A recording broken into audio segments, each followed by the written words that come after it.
पश्चिम बंगाल में अवैध बांग्लादेशी घुसपैठियों के खिलाफ शुरू हुई कार्रवाई ने पूरे राज्य में राजनीतिक और प्रशासनिक हलचल पैदा कर दी है। राज्य सरकार की नई रणनीति डिटेक्ट, डिलीट, डिपोर्ट, इसी के तहत प्रशासन ने सीमा से लगे जिलों में सघन अभियान शुरू किया है।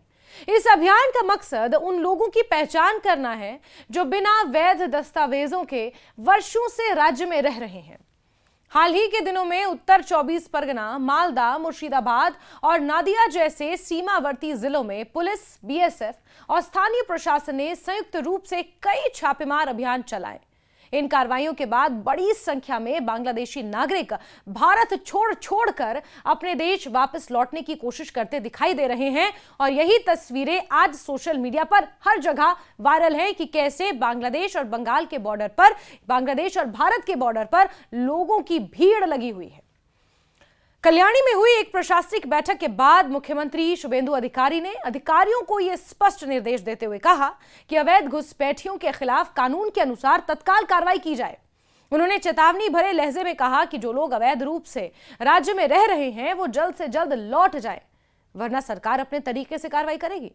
इस बयान के बाद सीमावर्ती क्षेत्रों में तेजी से गतिविधियां बढ़ गई हैं और यही वो तस्वीरें हैं जो आप सोशल मीडिया पर देख रहे हैं। कहीं लोगों का जमावड़ा अगर नजर आ रहा हो, अपने बैग और झोले लिए अगर भारी संख्या में लोग अगर आपको दिख रहे हो, तो मान लीजिए ये बांग्लादेश और भारत की सीमा है। कई स्थानों पर ऐसे दृश्य सामने आए जहां महिलाएं, पुरुष, बच्चे अपना सामान लेकर बॉर्डर की ओर बढ़ते दिखाई दिए, पैदल ही। उत्तर 24 परगना जिले के बिथारी हाकिमपुर बॉर्डर पर मंगलवार को बड़ी संख्या में लोग सीमा पार करने की कोशिश करते नजर आए। बीएसएफ के जवानों ने इन लोगों को हिरासत में लेकर उनकी पहचान और दस्तावेजों की जांच शुरू की। इसके बाद भारत बांग्लादेश सीमा प्रबंधन प्रोटोकॉल के तहत बॉर्डर गार्ड बांग्लादेश यानी बीजीपी से संपर्क कर उन्हें वापस भेजने की प्रक्रिया शुरू हुई।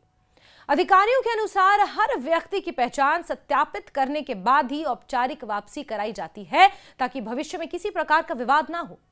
सीमावर्ती गांव में पिछले कई वर्षों से अवैध प्रवासन एक गंभीर मुद्दा रहा है। पश्चिम बंगाल की लगभग 2200 किलोमीटर लंबी अंतर्राष्ट्रीय सीमा बांग्लादेश से लगती है, जिसमें कई हिस्से नदी, खेत, ग्रामीण इलाके वहां पर मौजूद हैं। वहां से ये सीमा गुजरती है। सुरक्षा एजेंसियों का कहना है कि इन्हीं कमजोर इलाकों का फायदा उठाकर मानव तस्कर और अवैध एजेंट्स लोगों को सीमा पार कराते रहे। कई बांग्लादेशी नागरिक रोजगार, बेहतर जीवन और आर्थिक मजबूरियों के कारण भारत आते रहे। इनमें से कुछ लोग घरेलू कामगार, मजदूर, निर्माण कार्यकर्ता, होटल कर्मचारी, रिक्शा चालक के रूप में यहां पर काम करते रहे सालों साल। इस अभियान के दौरान सामने आई व्यक्तिगत कहानियां भी स्थिति की गंभीरता को दर्शाती हैं। खुलना की रहने वाली तकलीमा खातून ने यह बताया कि लगभग 2 वर्ष पहले अवैध तरीके से भारत आई थी और कोलकाता में घरेलू काम करती थी, यानी कि हाउसमेड का। उसके अनुसार हालिया सख्ती के बाद उन्हें डर था कि उन्हें होल्डिंग सेंटर भेज दिया जाएगा, इसीलिए उन्होंने स्वेच्छा से वापस लौटने का फैसला लिया। इसी तरह सतखीरा के शाहिदुल गाजी और जेसोरे के मोहम्मद अली शेख भी ये मानते हैं कि वो कई वर्षों से बिना वैध दस्तावेजों के कोलकाता में काम कर रहे थे। नई कार्रवाई शुरू होने के बाद उन्होंने खुद लौटने का निर्णय लिया। राज्य सरकार ने अवैध प्रवासियों को रखने के लिए मालदा और मुर्शिदाबाद में विशेष होल्डिंग सेंटर्स शुरू किए हैं। इन केंद्रों में उन लोगों को अस्थायी रूप से रखा जाएगा जिनकी नागरिकता या पहचान संदिग्ध पाई जाती है। अधिकारियों के अनुसार पिछले दिन ही 12 लोगों को इन केंद्रों में भेजा गया। यहां उनकी पहचान, दस्तावेज, पृष्ठभूमि की जांच की जा रही है। सरकार का कहना है कि यह प्रक्रिया पूरी तरह कानूनी ढांचे के तहत की जा रही है। मुख्यमंत्री शुभेंदु अधिकारी ने यह भी कहा कि अवैध घुसपैठियों को हर मामले में अदालत भेजने की जरूरत नहीं है। उनके अनुसार यदि कोई व्यक्ति स्पष्ट रूप से विदेशी नागरिक पाया जाता है तो उसके पास वैध दस्तावेज नहीं है तो पुलिस सीधे उसे बीएसएफ को सौंप सकती है। इसके बाद बीएसएफ और बांग्लादेशी एजेंसियां मिलकर पहचान, सत्यापन और प्रत्यावर्तन की प्रक्रिया पूरी करेंगी। उन्होंने आरोप लगाया कि पूर्ववर्ती सरकारों ने राजनीतिक लाभ के लिए इस कानून को प्रभावी तरीके से लागू नहीं किया। यह मुद्दा केवल कानून व्यवस्था तक सीमित नहीं रहा बल्कि इसका गहरा राजनीतिक प्रभाव भी रहा। बीजेपी लंबे समय से पश्चिम बंगाल में अवैध घुसपैठ को राष्ट्रीय सुरक्षा, जनसांख्यिकीय परिवर्तन का मुद्दा बताती रही है। अमित शाह का वो बयान आपको याद होगा। पार्टी का दावा है कि बड़ी संख्या में अवैध प्रवासी मतदाता सूची, राशन कार्ड, अन्य सरकारी योजनाओं में शामिल हो गए। दूसरी ओर विपक्षी दल इस कार्रवाई को राजनीतिक ध्रुवीकरण और अल्पसंख्यकों में भय पैदा करने की कोशिश बता रहे हैं। विपक्षी दल यानी टीएमसी, उनका कहना है कि वास्तविक नागरिकों को परेशान किए जाने का भी खतरा बढ़ सकता है। भारत में अवैध प्रवास का मुद्दा नया नहीं है। असम में राष्ट्रीय नागरिक रजिस्टर यानी एनआरसी की प्रक्रिया और नागरिकता संशोधन अधिनियम यानी सीएए को लेकर भी इसी प्रकार की बहस पहले हो चुकी है।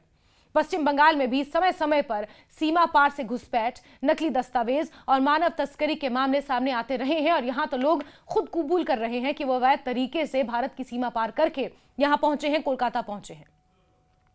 सुरक्षा एजेंसियों का मानना है कि कुछ मामलों में अवैध नेटवर्क का उपयोग तस्करी, फर्जी पहचान पत्र, अन्य गैर कानूनी गतिविधियों के लिए किया जाता है। बीएसएफ अधिकारियों के अनुसार जब किसी संदिग्ध विदेशी नागरिक को पकड़ा जाता है तो सबसे पहले उसकी पूछताछ की जाती है। इसके बाद उसके फिंगरप्रिंट्स, फोटो और अन्य बायोमेट्रिक्स विवरण लिए जाते हैं। फिर संबंधित एजेंसियों के जरिए उसकी पहचान की पुष्टि होती है। यदि यह साबित हो जाता है कि वह बांग्लादेश का नागरिक है तो बीजीबी के साथ समन्वय कर उसे सीमा पार भेजा जाता है। पूरी प्रक्रिया रिकॉर्ड के साथ पूरी की जाती है ताकि भविष्य में दोबारा अवैध प्रवेश को रोका जा सके। एक्सपर्ट्स का मानना है कि केवल सुरक्षा कार्रवाई से समस्या का स्थायी समाधान संभव नहीं है। सीमा प्रबंधन को मजबूत करने के साथ साथ दोनों देशों के बीच बेहतर समन्वय, रोजगार के अवसर, मानव तस्करी पर नियंत्रण भी जरूरी है। भारत और बांग्लादेश के बीच पिछले कुछ वर्षों में सीमा सुरक्षा को लेकर सहयोग बढ़ा है, लेकिन लंबी और जटिल सीमा के कारण चुनौतियां बनी हुई हैं। स्थानीय स्तर पर इस कार्रवाई का सामाजिक प्रभाव भी देखने को मिल रहा है। सीमावर्ती इलाकों में रहने वाले लोगों के बीच भय और अनिश्चितता का माहौल है। कई परिवारों के सदस्य वर्षों से भारत में रह रहे थे और अब अचानक कार्रवाई शुरू होने से उनके सामने आजीविका का संकट खड़ा हो गया। दूसरी ओर स्थानीय नागरिकों का एक वर्ग सरकार की कार्रवाई का समर्थन कर रहा है, इसे राष्ट्रीय सुरक्षा के लिए जरूरी बता रहा है। राजनीतिक विश्लेषकों के अनुसार यह अभियान आने वाले समय में पश्चिम बंगाल की राजनीति को भी प्रभावित कर सकता है।